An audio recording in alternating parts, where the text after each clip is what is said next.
anajua hii religion si part of Kenya, you know, this is a foreign religion as we know. So because subconsciously, because some of these people we elect are not stupid, they are smart. So subconsciously labda anajua sinikusua tu na Bible, what's the big deal, nini naweza nifanyikia. Anajua kuna consequences.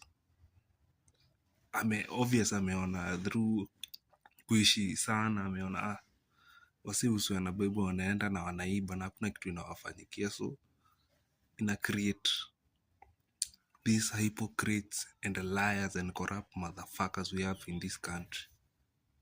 That's why we need to bring back wasi waanze kuswea na zile, especially kwa counties. Ini proposal naeka kwa, because when Andrew Kibe takes power, this is a proposal I would like to see if he will entertain.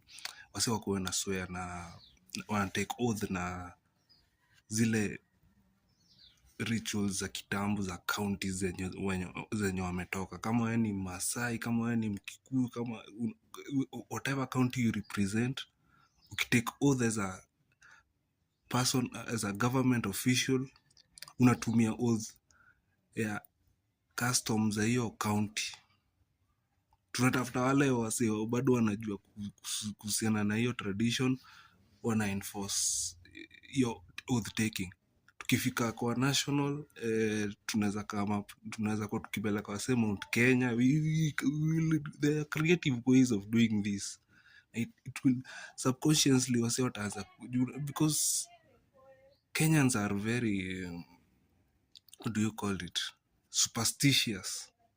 So tukileta zi tradition tulikuwa tunazo kitambo, hii upuzi itaisha, and we'll straighten up this system. Tuache kutoa say this level of corruption, we cannot handle it. And hii this foreign religion, I'm not saying we ban these religions, I'm just saying they should not be part of oath taking in this country, because you people are misusing them.